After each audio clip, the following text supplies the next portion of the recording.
নমস্কার, মুঠোফোন বার্তায় আপনাদের সকলকে স্বাগত।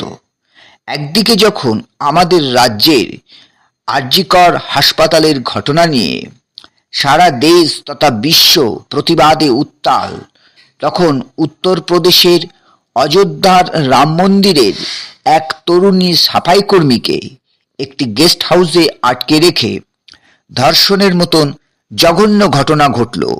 ঘটনাটি গত আগস্ট মাসের ঘটনা। ওই অত্যাচারিতা তরুণী পুলিশকে জানিয়েছেন তাকে একটি ভালো কাজ পাইয়ে দেওয়ার টোপ দিয়ে অভিযুক্তরা ওই গেস্ট হাউসে আটকে রেখে তার উপর নারকীয় অত্যাচার করেছে। দুদিন পর কোনো মতে সে পালিয়ে যায়।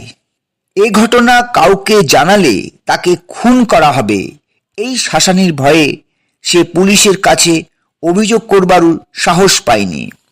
পরে তাকে আবার অপহরণের চেষ্টা করা হলে সে পুলিশের কাছে অভিযুক্তদের বিরুদ্ধে নালিশ করতে বাধ্য হয়।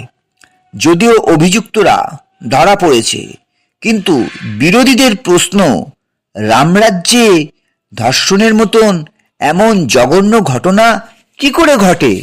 ধর্ষণ একটি সামাজিক এবং জঘন্য অপরাধ।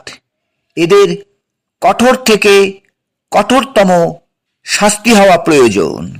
নমস্কার।